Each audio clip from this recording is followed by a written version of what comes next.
Chers abonnés de Soloni TV, bonsoir, bienvenue à votre chronique hebdomadaire Soloni Info. Ce soir, nous allons parler d'une actualité qui défraie la chronique. Il s'agit évidemment des négociations avec les groupes terroristes qui sévissent au Mali depuis plusieurs années. Cette question a toujours suscité la polémique. On se souvient encore sous l'Ancien Régime, lorsqu'il a été question de négocier avec ces groupes terroristes. Beaucoup sont sortis, ça a été décrié, critiqué et finalement le régime du Sud n'a pas eu le courage d'aller jusqu'au bout, n'est-ce pas, de ces négociations. À notre grande surprise, nous apprenons depuis un moment, ces derniers temps surtout, à travers les médias, les plateformes, les réseaux sociaux, que les autorités de transition seraient, n'est-ce pas, en train de mener une négociation ou sont sur le point d'entamer une négociation avec ces groupes terroristes, ou du moins les chefs des groupes terroristes. Le Haut Conseil islamique aurait été contacté pour entamer justement les négociations. Négocier n'a jamais été un problème, on est tous d'accord là-dessus. Mais dans ce cas de figure, avec qui négocier, quoi négocier, comment négocier?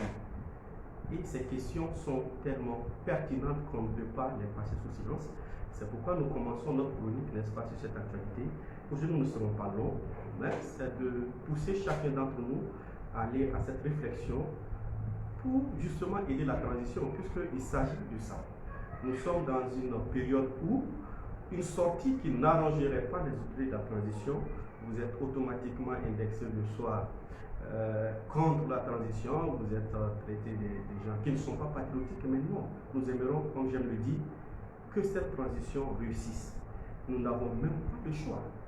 Nous n'avons pas le choix parce que c'est notre dernière chance, en tout cas, de sortir de ce cercle-là qui nous entraîne depuis 1991. On ne peut pas continuer à faire des coups d'État indéfiniment. Et à la limite, c'est ridicule. Mais nous n'allons pas aussi laisser les choses s'écouler. On ne va pas laisser sans parler parce qu'on aimerait faire plaisir à un groupe de personnes qui sont au pouvoir. Donc nous pensons que négocier ici est tellement hasardeux. La négociation en elle-même n'est pas un problème. Négocier n'a jamais été un problème. Parce que tout conflit, toute crise, on sert après les armes. On termine toujours autour de la table, mais comme je le disais à l'entame, en tout cas de cette chronique-là, est qu'aujourd'hui nous négocions avec qui? Inutile de rappeler que nous négocions avec des barbares, des gens sans cœur, qui depuis un moment ont eu, si je peux dire comme ça, domicile au Mali. Ils sèment terreur, ils tuent, ils veulent tuer, ils égorgent, ils violent, ils pillent. Nous sommes face à des gens qui ne sont pas dans la logique de négocier. Parce que, qu'on le veuille ou pas, ils sont en position de force. Aujourd'hui, ils dominent. Et c'est parce qu'ils dominent, c'est parce que nous n'arrivons pas à nous en sortir que cette question de Wagner a fait surface. Que le Mali est allé, si nous voulons négocier les services de Wagner pour venir justement sécuriser sécuriser le Mali. On l'a dit, Barkhane est là, MINUSMA est là, le problème s'est toujours posé. À Nyono, pas plus tard que 2 semaines, nous avons eu la terrible scène. Les récoltes sont brûlées. Un peu plus au centre, c'est encore pire. Les gens ne peuvent pas vaguer à leur occupation. Au nord, on n'en parle pas. Donc, c'est des gens qui règnent en état absolu. Et jusqu'ici, nous n'avons pas été capables de trouver une réponse à cela.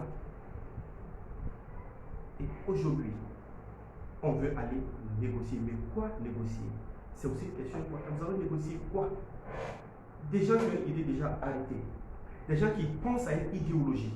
Des gens qui endoctrinent les populations. Ah non, mais c'est trop facile. Aujourd'hui, au centre, malheureusement, certains villages sont obligés de tisser des pactes avec ces terroristes pour ne pas être victimes. Ces terroristes aujourd'hui recrutent de plus en plus parmi la jeunesse qui est désœuvrée, qui ne sait pas où aller. Nous allons négocier quoi? Oh non, bon, arrêtez de tuer les gens, arrêtez de couper les bras, arrêtez de fouetter, arrêtez d'égorger, et puis, mais quoi? C'est trop facile ça. il n'y a rien à négocier. Je vais penser comme ça à un brave soldat qui est mort il y a 2 ans, 3 ans. Il aimait dire comme ça, mais quand il disait ça choquait les gens. Il dit, ma mission c'est de tuer. C'était un vrai combattant. C'était un soldat antiterroriste. Il dit un jour comme ça, mais attends, que voulez-vous qu'on fasse avec des gens quand vous venez qui ont déjà tué 2, 3, 4 personnes? C'est les éliminer. C'est la seule et unique solution qui s'offre à nous. Donc, il n'y a rien à négocier parce que des villages entiers ont été radiés, des gens ont été tués. On va négocier sur quoi? Troisième chose qui, à mon avis, est très pertinent, comment négocier? On ne parle pas du Conseil islamique. Ah, ça veut dire que les acteurs sont connus. Ils ont quel moyen pour parler avec ces gens? Ils ont quel moyen pour parler avec un IAG, par exemple, qui veut tout simplement appliquer la charia, un Koufa qui n'a que faire voilà, des leçons de morale, qui a une idéologie qu'il défend et qu'il est prêt à mourir. Donc, c'est difficile. Autre chose qui est révoltant ou qui pousse à réfléchir, comment négocier au moment où le peuple dans son ensemble se réjouit de l'acquisition des équipements de guerre. On sécurisait les 3 avions, on entend sur les réseaux sociaux, les activistes n'hésitent pas à faire les lots. Oui, c'est bien, on aime le patriotisme. Oui, l'armée a bombardé tel endroit, l'armée a bombardé tel endroit, les terroristes tombent par centaines, tombent par dizaines. Comment comprendre que c'est à ce moment précis qu'on cherche à aller négocier? Au contraire, c'est les terroristes qui devraient tendre la main à mon entendement. On ne peut pas dire que voilà, l'armée est équipée, l'armée est à son top, et aujourd'hui aller négocier avec les bourreaux du peuple malien. Je me pose encore la question, pourquoi négocier pendant que Wagner, notre sauveur, viendra balayer tout ça, viendra faire en un temps record ce que la France n'a pas pu faire, ce que la MINUSMA n'a pas pu faire? Pourquoi, pendant que ces gens sont en train de venir, nous sommes prêts à aller nous engenouiller pour négocier quoi que ce soit, pour tendre la main à ceux qui nous ont violés, pour tendre la main à ceux qui nous ont égorgés, pour tendre la main à ceux qui nous empêchent de voyager, à ceux qui nous empêchent de dormir. Pourtant, Wagner arrive. Et qu'on soit clair, qu'on soit honnête avec la population, qu'on nous dise clairement ce qui se passe. Wagner vient ou pas? Wagner a-t-il les moyens de nous sauver ou pas? Wagner est là pour finir avec les terroristes ou pas? Si ces questions ne sont pas élucidées de grâce, on laisse les pauvres gens tranquilles. Je dis, c'est inquiétant. Inquiétant quand je vois des gens saluer de telles décisions. Pourtant, ces mêmes personnes se sont levées contre vents et marées. Ils ont traité les anciens, on va dire comme ça, qui étaient aux affaires, de tous les noms d'oiseaux. Ils sont incapables de combattre. Maintenant, ils négocient avec les djihadistes. On ne négocie pas avec les djihadistes. On ne fait pas ça, on ne fait pas. Et aujourd'hui, on se réjouit qu'une mission de négociation est en train d'être mise en place. Comme je le dis, l'heure n'est pas aux négociations. La transition est appelée à poser des fondements d'un Mali nouveau. Le Mali courant qui est toujours annoncé doit être un fait. Ce n'est pas des discours, et nous l'avons dit. Il ne s'agit pas d'aller chanter devant les tribunes de l'ONU. Pauvre de nous quand on acclame un simple discours, je l'ai toujours dit. Pauvre de nous quand on se contente des simples promesses. Oui, c'est vrai que l'espoir fait vivre, mais quand même, on veut des actes concrets. Nous sommes prêts à soutenir nos autorités. Nous sommes prêts à les accompagner pour qu'ils réussissent cette transition. Mais ça doit se faire dans le respect. Ça doit se faire dans la vérité. Ça doit se faire dans le sérieux. On ne peut pas continuer à armer les activistes et les réseaux sociaux pour faire entendre ce que la population veut entendre. Ils ne vont pas venir créer une autre histoire sur cette question de négociation. On ne peut pas décrier l'accord d'Alger. On ne peut pas décrier tout ce qui a été fait, mis comme machine pour aller vers la paix. Et aujourd'hui, venez nous sortir les mêmes cartouches du tiroir. Non. on ne peut pas faire du nouveau avec du vieux. Donc, il est temps que les uns et les autres se ressaisissent et comprennent que le Mali gagnera sa liberté par les armes.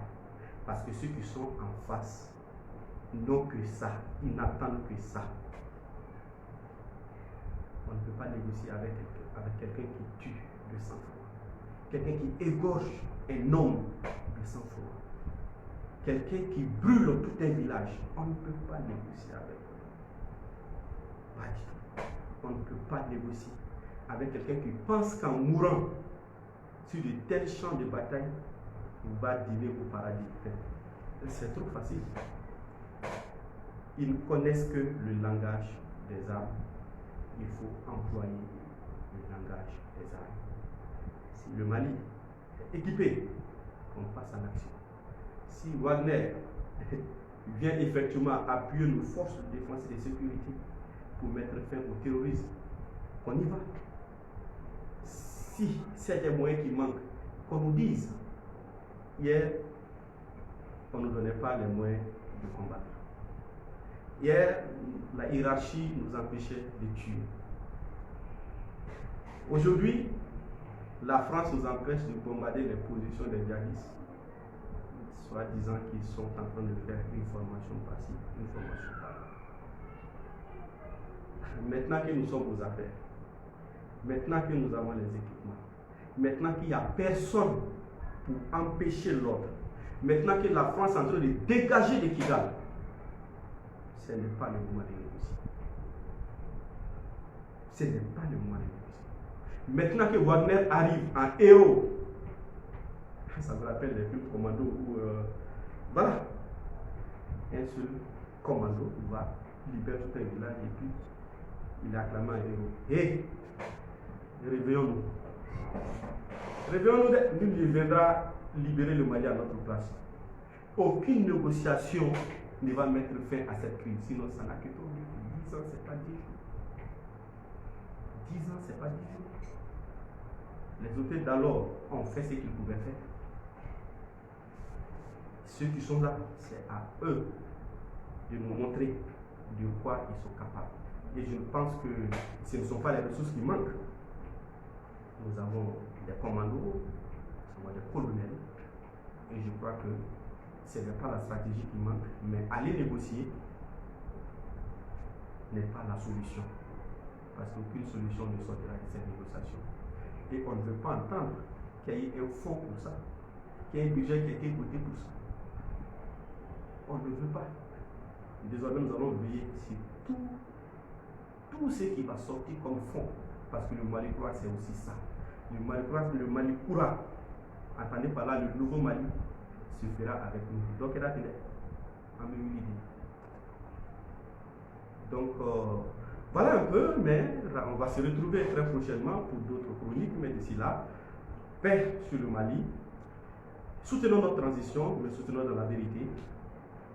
Vive le Mali uni et prospère. On ensemble.